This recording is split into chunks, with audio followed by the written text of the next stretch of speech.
ఆయన సన్నిధికి తరలి వచ్చిన మీ అందరికి కూడా వందనాలు తెలియజేస్తూ ఉన్నా.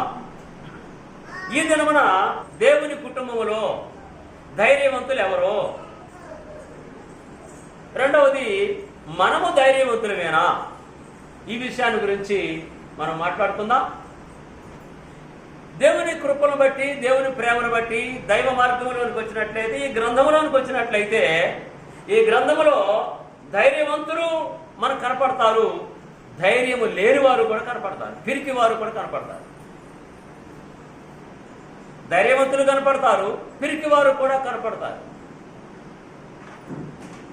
కొరింథీ పత్రికలు అంటాడు, పిరికి వారు దేవుని రాజ్యములకు వారసులు కారు అన్నాడు.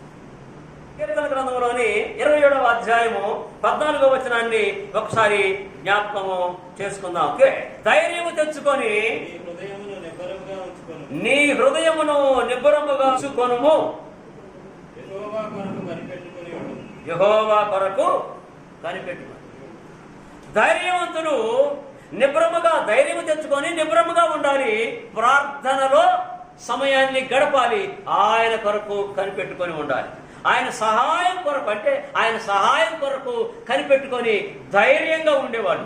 శోధన వచ్చినా, ఇబ్బందులు వచ్చినా, కష్టం వచ్చినా, నష్టం వచ్చినా ధైర్యంగా ఉండేవాళ్ళు దేవునికి అవసరం. పిరికి వారు దేవునికి అవసరము లేదు.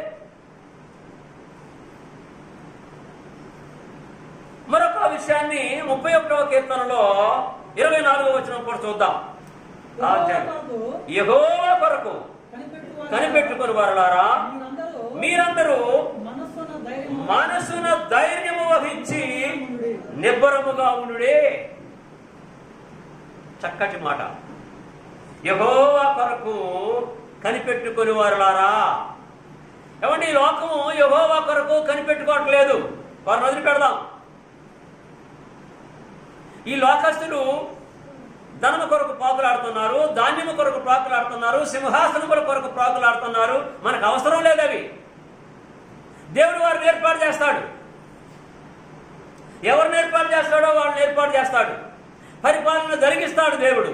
కానీ దేవుని పిల్లలమైనటువంటి మనము యెహోవా కొరకు కనిపెట్టుకునేటువంటి వారమే దేవుని పిల్లలు. మనం యెహోవా కొరకు కనిపెట్టుకుని వారే దేవుని పిల్లలు.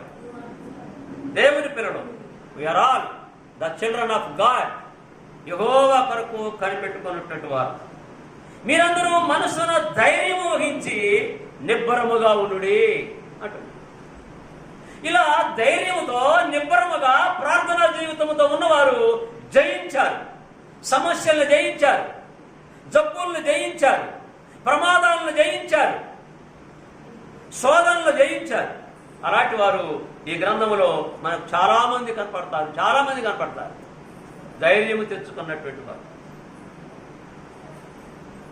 ఉదాహరణకి పరిశుద్ధ గ్రంథంలో మనము కొంతమందిని జ్ఞాపకం చేసుకుందాం. ఇశ్రాయేలీయులు ఐగుప్తు దేశము నుంచి కనాను దేశము వెళ్ళటానికి బయలుదేరారు. వారిని తీసుకురావటం కొరకు మోషే ధైర్యం తెచ్చుకున్నాడు. మోషే ఆనాడు ధైర్యం తెచ్చుకోకపోతే మిద్యాను అరణ్యములో దేవుడు నిర్గమకాండం 3-4 అధ్యాయాల్లో దేవుడు మోషేతో మాట్లాడుతున్నాడు. మోషే, వారిని నువ్వు నడిపించాలి. బానిసత్వంలో ఉన్నటువంటి ప్రజల్ని నువ్వు అక్కడి నుంచి విడిపించి, రాజు దగ్గర నుంచి విడిపించి అరణ్యములో ప్రయాణం చేసి నీవు కనాను దేశం వారికి నువ్వు తీసుకెళ్ళాలి. ఇది నీ బాధ్యత అన్నాడు. మోషే అందుకు తిరస్కరించాడు. ప్రభు, నేను వెళ్ళలేను, దయచేసి నన్ను వదిలిపెట్టు, అంత ధైర్యం నాకు లేదు. నేను తిరిగి రాజు దగ్గర నుంచి పారిపోయి వచ్చాను, మళ్ళీ రాజు దగ్గరికి వెళ్ళి అక్కడ నిలబడాలంటే అమ్మో, అంత ధైర్యం నేను చేయలేను అన్నాడు. దేవుడు అన్నాడు, మోషే, నువ్వు ధైర్యం చేయలేవు నాకు తెలుసు, కానీ నీ ముందు నేనుంటా, నీ వెనక నేనుంటా. అందుకు ఒకటే గుర్తు, నీ చేతిలో ఉన్న కర్ర కింద పడాయి అన్నాడు. కింద పడేస్తే ఏమైంది? అది పామైంది, బాగా పెద్ద సర్పం అయింది. భయపడద్దు, ధైర్యం తెచ్చుకో, తిరిగి దాని తాకలు పట్టుకో అన్నాడు. వెళ్ళి నిమ్మడంగా వెళ్ళి దాన్ని తోకను పట్టుకున్నాడు. మళ్ళీ కర్ర అయిపోయింది. ధైర్యం తెచ్చుకున్నావా? ధైర్యం తెచ్చుకో అన్నాడు. అప్పుడు ధైర్యం తెచ్చుకున్నాడు మోషే. బయలుదేరాడు. ఐగుప్తులో అద్భుతమైనటువంటి కార్యములు 10 తెగుళ్లు రప్పించాడు. ఐగుప్తు దేశము గడగడలాడిపోయింది. ఐగుప్తు దేశము గడగడలాడిపోయింది. అమ్మో, దేవుని ప్రజలైనటువంటి ఇశ్రాయేలీయులతో మనము గెలవలేం అని వారికి దడ పుట్టిపోయింది. దడ పుట్టించాడు మోషే. మోషేకు తోడుగా అహరోను ఉన్నాడు. తన అక్క అయినటువంటి మిరియాము ఉన్నది. దడ పుట్టించారు ఐగుప్తు దేశంలో. ధైర్యము తెచ్చుకుంటే, ఈ రోజున నీకు నాకు అలాంటి ధైర్యం ఉంటే, క్రైస్తవులుగా మనము ప్రపంచంలో దేవుడు ఆయన శిరస్సుగా ఉంచుతాడు కానీ తోకగా ఉంచడు. మనము ధైర్యవంతులం అయితే, ధైర్యవంతులకి నమ్మకం ఉంటుంది. నమ్మకం ఉన్నప్పుడు ఎంత ధైర్యమైనా చేస్తారు. నమ్మకము లేనప్పుడు పిరికివారుగా ఉంటారు. నమ్మకము ధైర్యాన్ని కలిగిస్తుంది. క్రైస్తవులమైనటువంటి మనకి నమ్మకంతో పాటు ధైర్యం ఉంటేనే మనము దేవుని యొక్క ఆశీర్వాదాలు పొందగలం. ధైర్యం లేకపోతే పొందలేము. నేను రక్షణ పొందాలి, నా దేవుని సన్నిధిలో నేను ఉండాలి, నేను ఆ సమయం ఏ సమయం అయితే కేటాయించబడదో ఆ సమయానికి దేవుని సన్నిధిలో నేను ఉండాలి. ఉంటే దేవుడు నన్ను ఆశీర్వదిస్తాడు, నా బిడ్డల్ని నా కుటుంబాన్ని దీవిస్తాడు అనే నమ్మకంతో పాటు ధైర్యం ఉంటే you can get more blessings from the haven. పరలోకము నుండి ఆశీర్వాదాలు మనము ఎన్నో పొందగలం. అందుచేత పూర్వకాలంలో అనేక మంది భక్తులు ధైర్యం చేశారు, దేవుని కొరకు ధైర్యం చేశారు. ఇకపోతే మరొక విషయము, మనము సమూయేలు గ్రంథంలోనికి వస్తే ఇశ్రాయేలుని పరిపాలన చేస్తున్నటువంటి మొదటి రాజు ఎవరు? ఇశ్రాయేలుకి మొదటి రాజు ఎవరు? సౌలు గారు పరిపాలన చేస్తున్నటువంటి ఇశ్రాయేలుని ఏలుతున్నటువంటి కాలంలో 40 సంవత్సరాల్లో కాలంలోని ఫిలిష్తీయులతో యుద్ధము చేయాల్సినటువంటి అవసరం ఏర్పడదు. ఫిలిష్తీయులతో యుద్ధం చేయడానికి ఫిలిష్తీయులు వారి నాయకుడు, వారి సైన్యాధిపతి అయినటువంటి 6 మూల జానుడు ఉన్నటువంటి సైన్యాధిపతి ఎవరైనా గొలియాతుని ముందున్నాడు. ఆ సైన్యం వస్తుంది, ఆ రేవులోకి దిగారు మైదానంలో. ఇటు ఇశ్రాయేలు సైన్యం కూడా దిగారు. సౌలు అయితే తన కోటలోనే ఉన్నాడు, సైన్యం అయితే యుద్ధపాఠంలోకి వచ్చారు. సమూయేలు గ్రంథము మరి 17వ అధ్యాయంలోనికి మనం వస్తే అక్కడ విషయాలు మనకు కనపడుతూ ఉంటాయి. సున్నతి లేనటువంటి ఫిలిష్తీయుడు, సున్నతి కలిగినటువంటి అంటే దేవుని పిల్లలు అని ముద్రించబడినటువంటి వీరిని వాడు ఏం చేయగలడు? వాడు ఏం చేయలేడు. వాడిని నేను ఎదుర్కొంటా అన్నాడు. ఒకసారి 17వ అధ్యాయంలోని 26వ వచనంలోనికి వద్దాం. ఒకసారి 17వ అధ్యాయం 26వ వచనంలోని ఆ దావీదు మాటలో మనకు వినపడుతుంటాయి, ఇక్కడ కనపడుతుంటాయి. దావీదు అంటున్నాడు, జీవము గల దేవుని సైన్యములను తిరస్కరించుటకు ఈ సున్నతి లేని ఫిలిష్తీయుడు ఎంతటి వాడు. అబ్బా, ఎంత ధైర్యం అండి ఈ మాట! ఎంత ధైర్యంతో ఈ మాటలు మాట్లాడుతున్నాడు. ధైర్యవంతుడా పిరికివాడా? ఏమండి, ధైర్యవంతుడేనా? సైన్యమంతా పిరికివారులాగా ఉన్నారు. దావీదు ధైర్యవంతుడిలాగా మాట్లాడుతున్నాడు. ధైర్యవంతుడిలాగా కాదండి, ధైర్యవంతుడే. అన్యుడైనటువంటి అతను, వాడు దేవుని పిల్లల మీదకి దండెత్తి రావడానికి వాడికి ఎంత ధైర్యం! అబ్బా, ఎంత గొప్ప మాట అండి! ఎంత గొప్ప మాట! క్రైస్తవులందరూ ఇప్పుడు పైకి దొరుకుతున్నారు. అయ్యా అయ్యా దేవుడా, మా మొర ఆలకించు అయ్యా, మా తప్పైందయ్యా, మా పాపాలను క్షమించు. ఈ క్రైస్తవులందరూ ప్రార్థన చేస్తున్నారు. దేవుడు మరి దించుతాడో ఉంచుతాడో మనం ఆయన వైపు చూడాలి. డౌట్ లేదండి, డౌట్ లేదు. దేవుడే ఏర్పాటు చేశాడు ఆ ప్రభుత్వాన్ని, అందుకనే దేవుడు పెట్టాడు. దేవుడు దించుతాడు. ఈ యూదులకి ఆనాడు బుద్ధి రావాలని యెరూషలేమును చూస్తూ మురిసిపోతున్నారు. యెరూషలేములో ఉన్నటువంటి ప్రజలందరూ కూడా దేవుణ్ణి వదిలి తమ సొంత వ్యాపారాలు చేస్తున్నారు. అందుకని బుద్ధి రావాలని రాజు కూడా నేను గనుణ్ణి అని అంటున్నాడు. ఆఖరి రాజు సిద్కియా, యూదా రాజ్యాన్ని యెరూషలేముని పరిపాలన చేసినటువంటి రాజుల్లో 20వ రాజు అయినటువంటి సిద్కియా గర్వించాడు. అందుకని యెరూషలేముని దేవుని ప్రజల్ని నెబుకద్నెజరుకు అప్పచెప్పాడు. అన్యుడైనటువంటి నెబుకద్నెజరుకు అప్పచెప్పాడు. అందుకనే క్రైస్తవులు పిరికి వారిగా ఉండకూడదు, బలము కలిగి ఉండాలి. దావీదు ఆ లెక్కలో దావీదు ఎంత ధైర్యంతో మాట్లాడుతున్నాడు. సున్నతలేనటువంటి ఫిలిష్తీయుడు మన దేవుని ముందు వాడొక లెక్క. ఎందుకు భయపడుతున్నారు మీరు దేవుని ప్రజలు కారా, మీరు దేవుని పిల్లలు కారా అని మాట్లాడుతున్నాడు. పిల్లవాడు యవనస్తుడు అయినటువంటి దావీదు ధైర్యం చెప్తున్నాడు. మన అంశం ఏంటి? ధైర్యవంతులు ఎవరు? రెండవది, మనము ధైర్యవంతులమేనా?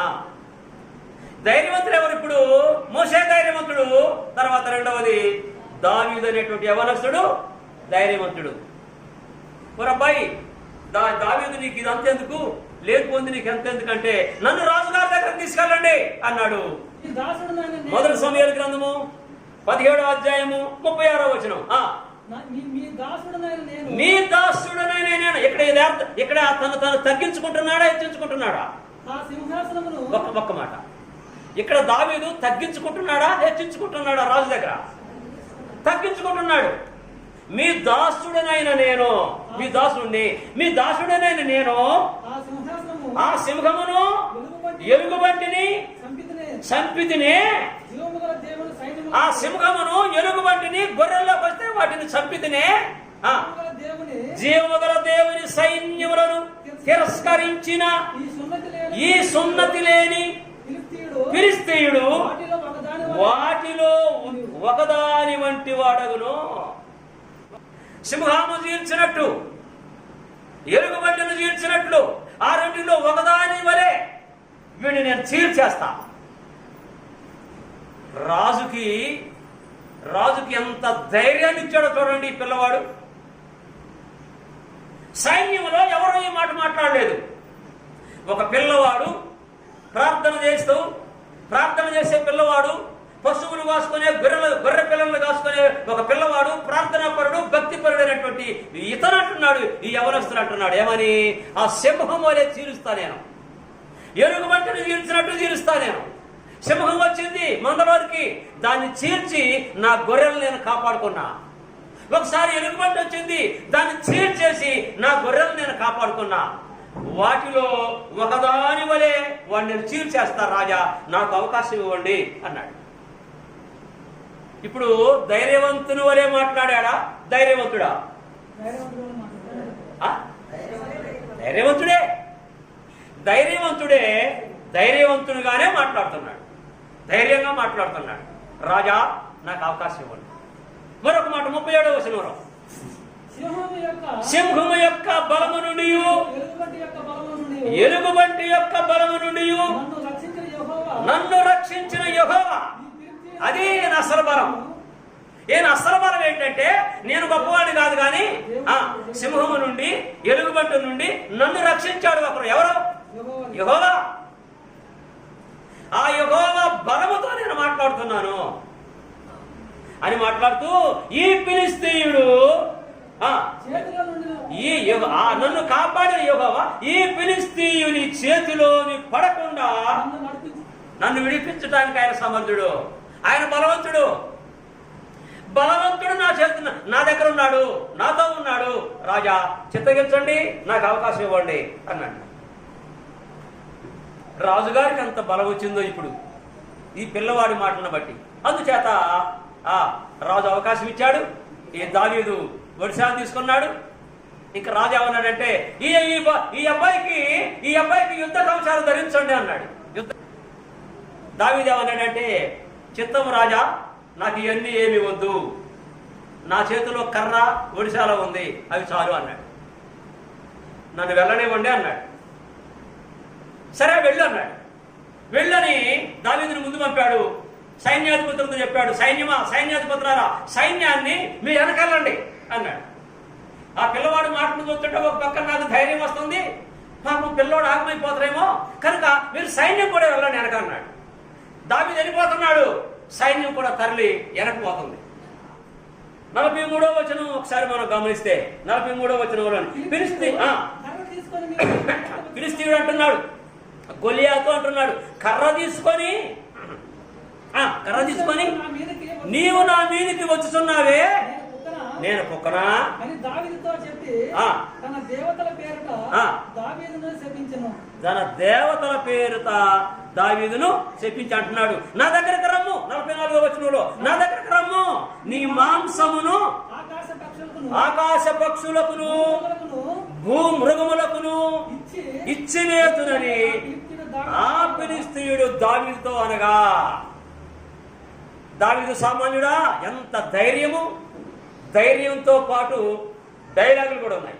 ఏం డైలాగులు ఆడుతున్నాడు చూడండి. దావీదు ఏమంటున్నాడు, నీవు కత్తియు ఈటయు బల్యమును ధరించుకొని నా మీదికి వచ్చున్నావు. నాకు రాయి లేవు, కత్తి లేదు, బల్యం లేదు, ఈట లేదు. నీ దగ్గర కత్తి ఉంది, బల్యం ఉంది, ఈట ఉంది, వాటిని ధరించుకొని వస్తున్నావు, నా మీదికి వచ్చుతున్నావు. అయితే నీవు తిరస్కరించిన ఇశ్రాయేలీయుల సైన్యములకు అధిపతియగు యెహోవా పేరట నేను నీ మీదికి వస్తున్నాను. ఫిలిష్తీయుడైనటువంటి గొలియాతు చేతిలో ఉన్న ఈట ఎప్పుడు కూడా ఇద్దరు మనుషులు మోస్తారట. అటు ధరన ఒకడు ఇటు ధరన ఒకటి ఉండి దాన్ని మోస్తారట. ఇతను అది తీసుకొని విసిరితే దగ్గర 10-20 మంది కడుపుల్లో నుంచి దూసుకొని పోతాడు, గుండెల్లో నుంచి. అంత పెద్ద ఈట అది. ఏది గొలియాతు వాడేటటువంటి ఈట. ఆ ఈటతోనూ ఇంకా ఖడ్గం, ఇంకేమన్నాడు, ఈటతోనూ ఏమన్నాయి, 3 ఉన్నాయట. ఏం ధరించుకున్నాడట, ఈట ధరించుకున్నాడట, కత్తి, ఈట, బల్యం, 3 రకాల ఆయుధాలు ఉన్నాయట వాడి దగ్గర. అందుకని ఏరేమంటున్నాడు, యెహోవా పేరట నేను నీ మీదికి వస్తున్నాను. ఇదండి ఈ యుద్ధంలో దావీదు ఎంత ధైర్యవంతుడో మనకి అవగాహన వస్తుంది. అలాంటి వాడు దావీదుని ఏం చేశాడు, వడిశాలలో రాయి పెట్టి గిరగర తిప్పి యెహోవా నామమున దేవుని ప్రార్థన చేసి గిరగర తిప్పి ఇసిరేశాడు. తన ఒంటి నిండా కవచం, ఉక్కు కవచం ఉంది, కానీ ఈ నొదట మీద కళ్ళు, ముక్కు, నోరు ఇంతవరకు కవచం ఉండదు. కాబట్టి కవచం ఎక్కడ లేదో అక్కడ ఈ రాయి వెళ్ళి ఈ నొదట మీద తగిలింది. నొదట మీద తగిలినటువంటి రాయి చిన్నదే, కానీ అది ఎవరి దగ్గర నుంచి వచ్చిన రాయి, యెహోవా దగ్గర నుంచి, దేవుని దగ్గర నుంచి వచ్చినటువంటి రాయి అది. అంటే అది దావీదు చేతి ద్వారా వచ్చింది. దావీదు యొక్క వడిశాల నుంచి వచ్చింది, యెహోవా విసిరినటువంటి రాయి. ఆయన తలుచుకుంటే ఏమైందండి? కాకపోతే ఎవరు ధైర్యవంతులో వారి దగ్గరకు వస్తాడు దేవుడు. మనము ధైర్యవంతులం అయితే మన దగ్గర ఉంటాడు దేవుడు. మనం పిరికి వారం అయితే మన దగ్గరకు రాడు దేవుడు. ఇది ఒకటే మొండి గుర్తు. నమ్మకంతో పాటు ధైర్యం కలిగి మనం ఉంటే, ధైర్యం కలిగి ఉండాలంటే ఎవరినో కొట్టాలని కాదండి, ఎవరినో తిట్టాలని కాదండి, అది కాదు. తిట్టడం కొట్టడం కాదు. మన శత్రువు వస్తే ప్రార్థన చేసి మనం ఏం చెయ్యాలో చేస్తాం. ఉదాహరణకు ఎవరైనా వచ్చి, మీకు ఇక్కడ ఈ ప్రార్థన చేయడానికి మీకు లైసెన్స్ ఉందా, అసలు నువ్వు క్రైస్తవుడు అని నీకు సర్టిఫికెట్ ఉందా, అసలు ఈ ప్రార్థన మందిరాన్ని కట్టడానికి నీకు రైట్ ఏంటి అని ఎవరైనా అడుగుతారనుకో, ఏమయ్యా నాకు తెలియదు అయ్యా, మా అయ్యగారికి అడుగు. ఇది పిరికితాను.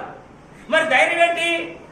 అసలు నువ్వెవరవి, నువ్వు ఎక్కడి నుంచి వచ్చినవు, నీ పేరేంటి, దీని సంగతి నీకెందుకు, ఇది మా ప్రార్థన మందిరం, మేము ప్రార్థనకు వెళుతున్నాం, మా దేవుడిని మేము ప్రార్థన చేసుకుంటున్నాం. నువ్వెవరవయ్యా, నీకు చెప్పాల్సిన అవసరం మాకు లేదు, వెళ్ళిపో. ఇది ధైర్యం. వాడు కొట్టాల్సిన పని లేదు, తిట్టాల్సిన పని లేదు. మొన్న ఈ కనుమూరులో వీధి సువార్తకు బయలుదేరారట, సంఘం అంతా కలిసి. ఒక 40 మంది సంఘస్థులతో కలిసి మగవాళ్ళు ఆడవాళ్ళు ఊరు మొత్తం మీద యేసు ప్రభువు నమ్మండి, యేసు ప్రభువు రక్షకుడు అని చెప్పుకుంటూ వీధులన్నీ తిరుగుతున్నారట. అయితే ఇంకొక బజార్లోకి వెళ్ళిపోయినారట. వెనక నుంచి ఒకరికి వచ్చాడట. ఒక వ్యక్తి వెనక నుంచి వచ్చి, ఈ బజార్లో యేసు ప్రభువు గురించి చెప్పొద్దు, అది మీ మతం వద్దు, మీ మతం మాకెందుకు అన్నాడట. అనేసరికి ఏనన్నాడట, బాబు నీ ఇల్లు ఎక్కడా అన్నాడట.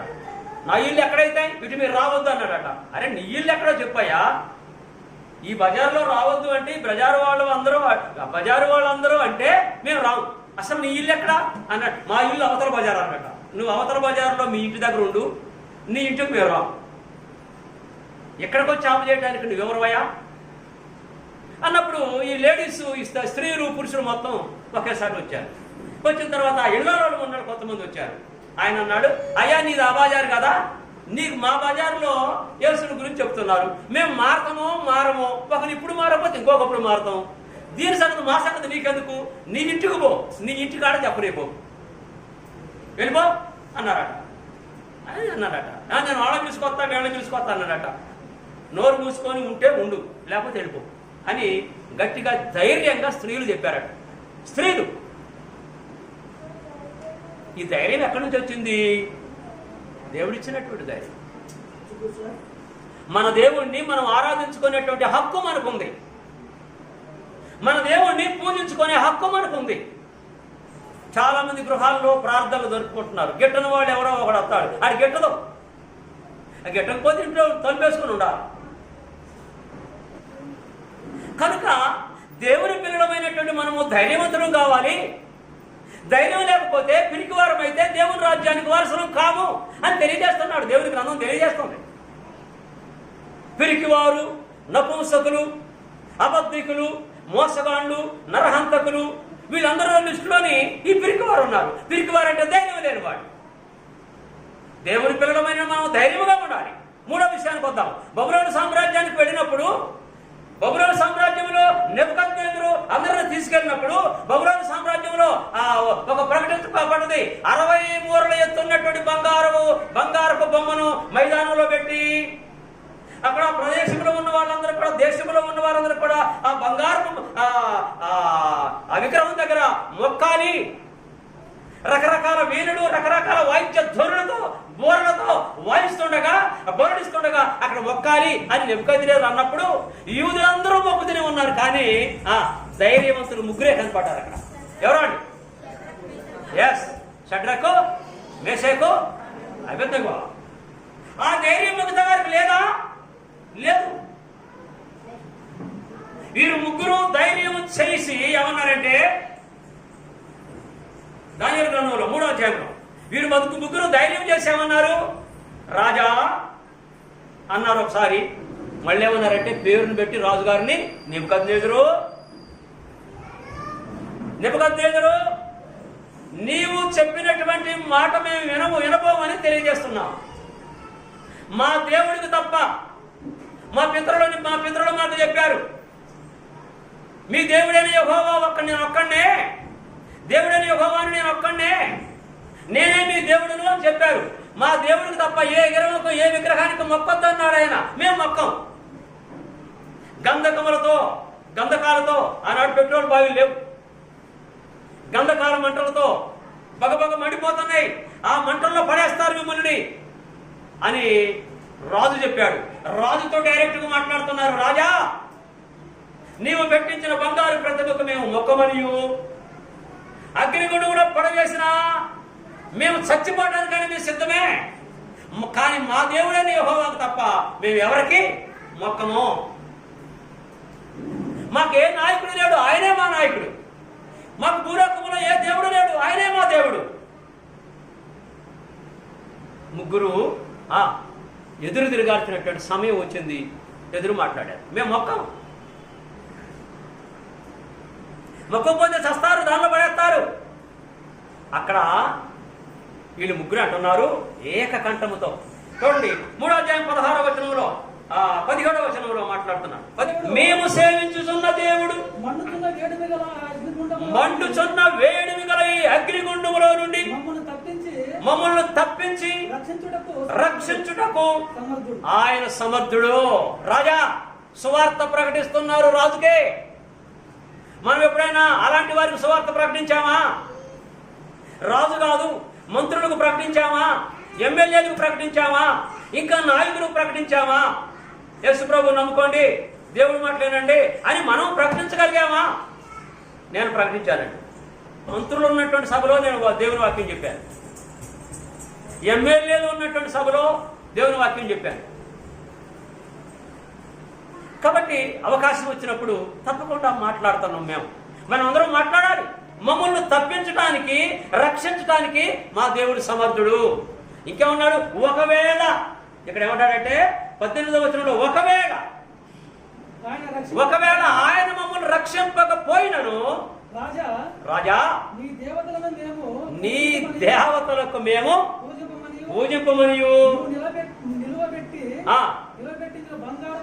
నీవు నిలువబెట్టించినటువంటి ఆ బంగారంతో కూడినటువంటి విగ్రహానికి, ప్రతిమాటి విగ్రహం నమస్కరించము అని నువ్వు తెలుసుకో. చాలా నువ్వు మమ్మల్ని ఏం చేసినా మాకు అభ్యంతరం లేదు. ఇది దేవుని పిల్లల యొక్క ధైర్యం. ఆ ధైర్యం మనకుందా? మనం ప్రశ్నించుకుందాం ఒకసారి. ఆ ధైర్యం మనకుందా? లేదు. వారికి ఆ ధైర్యం ఎలా వచ్చింది? దేవుని మీద నమ్మకము ఆ ధైర్యాన్ని కలిగించింది. కాబట్టి షడ్రకు, మేషకు, అబేద్నెగో వారు నమ్మకంతో దేవుని పక్షమున ఉండి రాజుని ఎదిరించారు. చూడండి, ఇప్పుడంతా కూడా పాత నిబంధనలో ఉన్నటువంటి వారిని జ్ఞాపకం చేసుకున్నాం, క్రొత్త నిబంధనలో ఉన్నటువంటి వారిని ఒకరిని జ్ఞాపకం చేసుకుందాం. యేసు ప్రభు చనిపోయాడు, సమాధి చేయబడ్డాడు, సమాధిలో ఉన్నాడు యేసు ప్రభు వారు. శుక్రవారం ఆయన్ని సమాధి చేశారు, శనివారం అంతా ఆయన సమాధిలో ఉన్నాడు. శనివారం విశ్రాంతి దినము, ఎవరు బయటికి రాకూడదు. శిష్యులు, స్త్రీలు అందరూ కూడా ఇళ్లలోనే ఉన్నారు. అయితే తెల్లవారకు ముందే మగవాళ్ళంతా ముసుకేసుకొని, వామ్మో బయటకు పోతే ఏం చేస్తారో నాయన నాయన నాయన అని వణుకుతూ ఉన్నప్పుడు ధైర్యం చేసి సమాధి దగ్గరకి, తెల్లవారకు ముందే సమాధి దగ్గరకు వచ్చినటువంటి వాళ్ళు ఎవరండి? ఎవరాళ్ళు? స్త్రీలా, పురుషులా? స్త్రీలే. ఎస్, మార్కు సువార్త 16వ అధ్యాయము మొదటి 2 వచనాల్లో ఉంటుంది. మగ్దలేని మరియా, యాకోబు తల్లి అయిన మరి, ఆమె పేరు కూడా మరియే, సలోమి వచ్చి ఏం తీసుకొచ్చారండి? ఒట్టి చేతులతో వచ్చారు వీళ్ళు. వాళ్ళ దగ్గర ఉన్నటువంటి ధనము, డబ్బుని ఖర్చు చేసి వాళ్ళు శుక్రవారం నాడే, శనివారం నాడు కొట్లు ఉండవు కదా, విశ్రాంతి దినము, ఏ షాపులు ఉండవు కనుక వాళ్ళు ఎప్పుడు కొన్నారు? సుగంధ ద్రవ్యాలు, విలువైనటువంటి, ఎంతో డబ్బును ఖర్చు చేసి విలువైనటువంటి అత్తర పానీయాలు కొని దగ్గర పెట్టుకున్నారట. ఎందుకు? యేసు ప్రభు యొక్క డెడ్ బాడీ మీద పోయటానికి. తెల్లవారుతుంటే, ఆదివారం తెల్లవారుతుంది, తెల్లవారకు ముందే ఆ సుగంధ ద్రవ్యాలు, అత్తర పన్నీలు, విలువైనటువంటివి వాటిని తీసుకొని యేసు ప్రభు యొక్క సమాధి దగ్గరకు వచ్చారు. అక్కడైనా ఆ సమాధి దగ్గర మొత్తం ఇనుప సంకెడతో బంధించారుగా సమాధిని. కాబట్టి అక్కడ ఆ సమాధి మీద పోసేద్దాం అని, ఈ డబ్బులు మాకెందుకు, ఈ పాపిష్టి డబ్బులు అని యేసు ప్రభు కొరకు, ఆయన భూస్థాపన కొరకు ఖర్చు పెట్టారు. ఇప్పుడు కూడా మన వాళ్ళు ఎవరైనా చచ్చిపోతే ఏం చేస్తారంటే, అత్తరు, పన్నీరు, సెంట్లో అయిన పోస్తారు. ఓకే, మంచిదే. ఆయన కొద్దిగా అలవాటు ఉంటే ఒక సారా బుడ్డి కూడా తీసుకొచ్చి ఆడ పెడతారు. ఏది? సమాధి దగ్గర. కొంతమంది మంచం మీదనే పెడతారు. ఆయన తాగడం అంటే ఆయనకి ఇష్టమని. కొంతమంది మూడో రోజున పొద్దున్నే పోయి ఆ సారా సీసా పెట్టి వస్తారు. కొంతమంది ఆయనకు చికెన్ అంటే ఇష్టం, మటన్ అంటే ఇష్టమని వండి ఇంత తీసుకెళ్ళి వచ్చి అక్కడ పెడతారు. అది అన్యులు చేసేటటువంటి పని. అది మన క్రైస్తవులు కూడా చేస్తున్నారండి కొంతమంది. ప్రియమైనటువంటి దైవ జనాంగమా, దేవుని పిల్లలారా, మనం ధైర్యవంతులుగా ఉండగలుగుతున్నామా? ఆనాడు దావీదు, ఆనాడు షడ్రకు, మేషకు, అబేద్నెగో, ఆనాడు దానియేలు, ఇలాంటి గొప్ప భక్తులు ఉన్నప్పుడు తర్వాత ఆడపిల్లలు, స్త్రీలు, ఎవరు? సలోమి, మగ్దలేని మరియా, యాకోబు తల్లి అయిన మరియా, వాళ్ళు స్త్రీలే కదా. వాళ్ళు ఎంత ధైర్యంతో వచ్చారండి సమాజ దగ్గరికి. వాళ్ళకు ఉన్నటువంటి ధైర్యం మనకుందా? వాళ్ళు పెందల కంటే చేసి వచ్చారు. మనం 9:30 కూడా రాలేకపోతాం ఏంటి? మీరు నన్ను మన్నించాలి, మరి నేను తిడుతున్నాను అనుకోవద్దు. పెందల కడ అంటే పొద్దుబడవక ముందే స్త్రీలు సిద్ధపరచిన సుగంధాలతో అత్తర పన్నీరుతో పొద్దుబడవక ముందే వచ్చారు. మనం పొద్దుపడిన తర్వాత 9ంటికి కూడా 9:30 కూడా మనకు సమయము తీరట్లేదు. మనకు సిద్ధపాటు మరి లేదా? వారికి ఉన్న ధైర్యం మనకు లేదా? ప్రేమతో మిమ్మల్ని గద్దిస్తాను, అంతేగాని కక్షతో కాదండి. మనమందరం కూడా దేవుని సన్నిధిలోనికి ధైర్యవంతులుగా ఉండాలని, ధైర్యంతో దేవుని సన్నిధిలోకి వద్దాం. ఏ సమస్య వచ్చినా, ఏ ఇబ్బంది వచ్చినా, ఏ కష్టం వచ్చినా, వీరికి ఎన్ని కష్టాలు లేవండి? మగ్దలేని మరియా, యాకోబు తల్లి అయిన మరియా, సొలోమికి వీరికి కష్టాలు లేవా? వీరికి ఇబ్బంది లేవా? మగవాళ్ళందరూ ముసుగేసుకొని ఇళ్లలో ఉన్నారు. వీరు ముగ్గురు ఎంత శ్రమ, ఎంత ధైర్యం ఉంటే రావాలండి సమాజ దగ్గరికి. సమాజ దగ్గరకు వచ్చినప్పుడు అప్పటికే యేసు ప్రభు లేచి ఆయన తోటలో ఉన్నాడు. ప్రియమైనటువంటి దేవుని బిడ్డలారా, మరి మన ధైర్యం ఏమైపోతుంది? కాబట్టి ధైర్యవంతులుగా ఉందాము, ధైర్యవంతులుగా జీవించుదాం, ధైర్యవంతులుగా బ్రతుకుదాం, ధైర్యవంతులుగా దేవుని ఆరాధన చేద్దాం. దేవుని పిలిచినప్పుడు ధైర్యం, అదే ధైర్యంతో నా దేవుడు నాకున్నాడు, నా దేవుని దగ్గరకు వెళ్తున్నాను, నా దేవుని చెంత వెళ్తున్నాను, నేను ఆ మహాపట్టణంలోనికి వెళ్తాను, నేను పరిశుద్ధుని దగ్గరకు వెళ్తాననే ధైర్యం కలిగి విశ్వాసంతో మన జీవిత యాత్రని కూడా ధైర్యంతోనే ముగించుకుందాం. ధైర్యంతో ప్రారంభమవుదాం, బాప్తిసం తీసుకొని ధైర్యంతో బ్రతుకుదాం, ధైర్యంతోనే జీవితాన్ని ముగించుకుందాం. దేవుడు పిలిచే వరకు ఆగుదాం. ధైర్యహీనులై, ధైర్యం చెడి, కష్టాలు అనుభవించలేక, బాధలు అనుభవించలేక, ఇబ్బందులు అనుభవించలేక, మా మామగారు ఈ మాట అన్నాడు, మా అత్తగారు ఈ మాట అన్నది, మా ఆయన ఈ మాట అన్నాడని కొంతమంది విషం తాగి చచ్చిపోతున్నారు, కొంతమంది ఉరేసుకొని చచ్చిపోతున్నారు. ఈ మధ్యన పేపర్లో చూశాను, వాళ్ళ ఆమె తాగొద్దు అని గద్దించిందట, గట్టిగా గద్దించిందట. నా భార్య నన్ను గద్దించిందా, అరిగిమణి ఉండాల్సింది నన్ను గద్దించిందా అని అలిగి మందు దాకా చచ్చిపోయిందట. పేపర్లో చూసినయ్యా. ఆడవాళ్ళు చనిపోతున్నారు, మగవాళ్ళు చనిపోతున్నారు. ఏది? ధైర్యం చెడి, పిరికివారై, బ్రతకడం చేతగాక పిరికివారై చచ్చిపోతున్నారు. అలాంటి వారు అగ్నిగుండానికి పెడతారు. దేవుడు పిలిచే వరకు ఆకుండా మనంతకు మనమే చచ్చిపోతే ఎక్కడికి వెళ్తాం? అగ్నిగుండానికి వెళ్తాం. మరి ఇంత ప్రార్థన చేసి ఆడకపోతే ఉపయోగం ఏంటి? అందుచేత మగవారు కానీ ఆడవారు కానీ సమస్యలు వచ్చినా, కష్టాలు వచ్చినా, ఇబ్బందులు వచ్చినా, భార్య ఏదన్నా, భర్త ఏదన్నా, ఎవరేదన్నా ధైర్యము చెడక నమ్మకం కలిగి ప్రార్థనా జీవితంతోనే, విశ్వాసంతో ధైర్యం కలిగి బ్రతుకుదాం. ధైర్యంతోనే మన జీవితాన్ని ముగించుకుందాం. ఓపికతో విన్న మీ అందరికీ వందనాలు తెలియజేస్తూ ముగిస్తున్నా. Thank you.